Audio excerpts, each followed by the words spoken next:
गरीब गुंजन सुबह जल्दी उठकर काफी सारे आलू के पराठे बना लेती है और उन्हें अपनी साइकिल पर रखकर बेचने निकल पड़ती है। आलू के पराठे, गर्मा गर्म करारे करारे चटपटे आलू के पराठे, मक्खन मारकर ले लो ले लो ले लो। गुंजन लगातार अपनी साइकिल पर आलू के पराठे बेचने के लिए आवाज लगा रही थी। उसकी आवाज सुनकर कुछ ग्राहक उसके पास आ जाते हैं। अरे गुंजन बहन, मुझे जल्दी से 2 आलू के पराठे दे दो। जी भाई साहब, बस जरा सा सब्र कीजिए, अभी लगा देती हूँ। गुंजन अपनी साइकिल रोककर खड़ी हो जाती है। ऐसे ही सामने बनी फैक्ट्री के मजदूर भी उसके पास आलू के पराठे खाने आते हैं। क्या मजेदार पराठे हैं गुंजन बहन, मेरे लिए 2 और लगा दो। हाँ हाँ, अभी लो। फिर दिन तक उसके सारे पराठे बिक जाते हैं। इसी तरह वो हर रोज आलू के पराठे बेचने निकल जाती है। उसके हाथ के पराठे सबको बड़े पसंद थे। इसी तरह वो हर रोज सुबह से शाम होने तक आलू के पराठे अपनी साइकिल पर घूम घूम कर गांव भर में बेचती थी।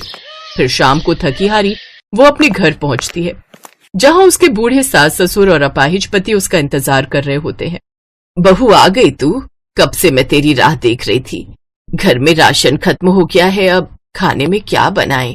आप चिंता मत करिए माँ जी, आज जो कमाई हुई है उनमें से कुछ का मैं राशन ले आती हूँ और बाकी के बचे हुए पैसों से मैं आपकी दवाई भी ले आती हूँ। थकी हारी गुंजन थैला लेकर राशन लेने बाजार चली जाती है और वहीं से दवाई भी ले आती है। फिर घर आकर वो खाना बनाने लगती है कि देखती है कि आग जलाने के लिए लकड़ियां तो खत्म हो गई हैं। अरे, घर में तो लकड़ियां भी नहीं है, मुझे अभी जंगल जाकर लकड़ियां लानी होगी। गुंजन लकड़ियां लेने चली जाती है। कुछ देर बाद घर लौटकर वो सबके लिए खाना बनाती है। फिर सबको खाना परोस कर बर्तन धो देती है। इन्हीं सब में उसे रात का 1 बज जाता है। फिर 4 घंटे की नींद लेकर वो सुबह फिर जल्दी उठकर घर का सारा काम निपटाकर चूल्हे पर आलू के पराठे बनाकर तैयार कर लेती है। फिर अपनी साइकिल पर उन्हें बेचने निकल पड़ती है। आलू के पराठे, करारे करारे स्वादिष्ट आलू के पराठे ले लो। कुछ देर बाद वो बाजार में जाकर खड़ी हो जाती है। ये देख दूसरे फेरी वाले गुस्सा होने लगते हैं। जब से गुंजन आलू के पराठे बेचने लगी है, तब से हमारा धंधा चौपट हो गया। पहले जो भीड़ हमारे ठेले पर रहा करती थी, अब वो सारी उसकी साइकिल के पास जाकर आलू के पराठे खाती है। बिल्कुल ठीक कहा तुमने मदन भाई, इस औरत ने तो हमारी कमाई आधी कर दी है। न जाने क्या जादू है इसके आलू के पराठों में। गुंजन के हाथों में कमाल का जादू था। वो बहुत ही बढ़िया आलू के पराठे बनाती थी। गुंजन का पति विजय दूसरे गांव में एक फैक्ट्री में काम करता था। उस गांव से आते जाते उसकी मुलाकात गुंजन से हुई। फिर दोनों में प्यार हुआ और दोनों ने शादी कर ली। शादी कर गुंजन माधोपुर गांव अपने ससुराल आ गई। उसके गांव में उसके बूढ़े सास ससुर थे। सब कुछ अच्छा चल रहा था। गुंजन और विजय भी एक दूसरे के साथ बहुत खुश थे। लेकिन एक रोज जब विजय दूसरे गांव से साइकिल से घर लौट रहा था, तभी उसकी टक्कर एक बस से हो गई, जिसमें विजय अपाहिज हो गया। तब से घर खर्च चलाने के लिए गरीब बहू गुंजन आलू के पराठे विजय की पुरानी साइकिल पर बेचने लगी। लेकिन गांव के कुछ फेरी वाले अब उससे जलने लगे और उन्होंने अब उसको सबक सिखाने की ठानी। एक रात, राजू, अच्छा मौका है, अभी वो सब सो रहे होंगे। बता दे उस साइकिल वाली को हम लोगों से पंगा लेने का क्या अंजाम होता है। तोड़ दे उसका ये साइकिल ढाबा। अभी लो हुजूर। राजू और मदन मिलकर उस गरीब बहू का साइकिल ढाबा तोड़ देते हैं। अगली सुबह जब गुंजन बाहर आई तो अपनी साइकिल का ये हाल देखकर हैरान रह गई। हे राम, ये क्या हो गया? किसने किया ये सब? आखिर किसने ये मेरा साइकिल ढाबा तोड़ दिया? अब मैं क्या करूंगी? अपने आलू के पराठे कहाँ बेचूंगी?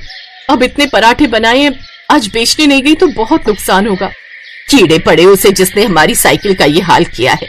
बहू तू घबरा मत, अपने पास वो टोकरी है ना, तू उसी में ले जाकर अपने आलू के पराठे बेचने जा। अपनी सास की बात गुंजन को सही लगती है और वो टोकरी में आलू के पराठे और माखन सर पर रखकर बेचने निकल पड़ती है।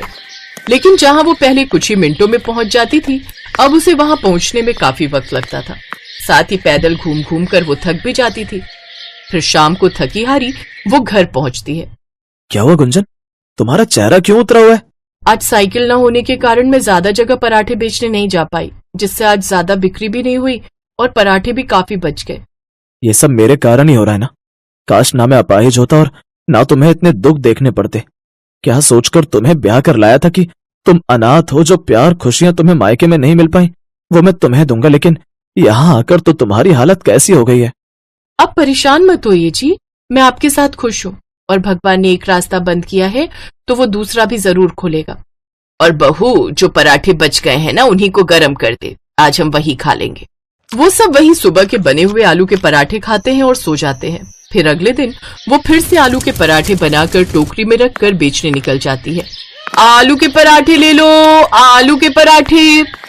लेकिन उस रोज भी उसकी ज्यादा बिक्री नहीं हो पाती और वो उदास होकर एक पेड़ के नीचे बैठ जाती है। हे भगवान, ऐसा ही चलता रहा तो मैं कैसे अपना घर चला पाऊंगी?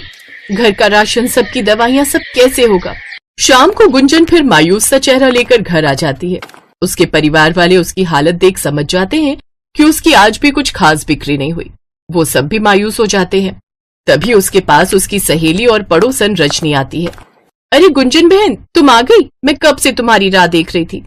कहो, क्या बात है रजनी? तुम्हें पता है अपने गांव में ना एक बहुत बड़ी प्रतियोगिता होने वाली है खाने को लेकर। जो भी सबसे अच्छा खाना बनाकर जजेस को इम्प्रेस करेगा उसे पूरे 10 लाख का इनाम मिलेगा। क्या? 10 लाख? हाँ सोच गुंजन, अगर तुम ये प्रतियोगिता जीत गई तो तुम्हें पूरे 10 लाख का इनाम मिल जाएगा। वैसे भी तुम पराठे बनाने में तो माहिर हो। जैसा स्वाद तुम्हारे हाथ के पराठों में है ना, ऐसा कहीं नहीं। और भाग लेने में क्या जाता है, कौन सा इसके पैसे लग रहे हैं। बस फिर क्या था, गुंजन रजनी के साथ वहां गई और उसने प्रतियोगिता में अपना नाम लिखवा लिया। 3 दिन बाद प्रतियोगिता का दिन भी आ जाता है, जहां और भी कई अच्छे घरों की औरतों ने पार्टिसिपेट किया होता है। उन औरतों को देख वो घबरा जाती है। हे भगवान, इन सबको तो मुझसे अच्छा खाना बनाना आता होगा। हे प्रभु, मेरी रक्षा करना। प्रभु का नाम लेकर गुंजन खाना बनाने लग जाती है। वो आलू के मजेदार पराठे बनाकर तैयार कर लेती है। कुछ ही देर में पूरे हॉल में आलू के पराठों की महक फैल जाती है। फिर जजेस अपना फैसला सुनाते हैं।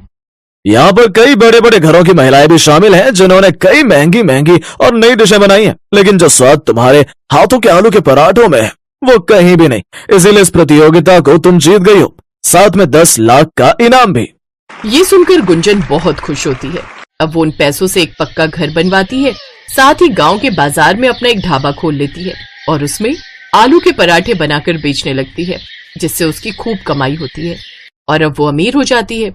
अब गुंजन की गरीबी दूर हो जाती है और वो खुशी खुशी अपना ढाबा चलाती है।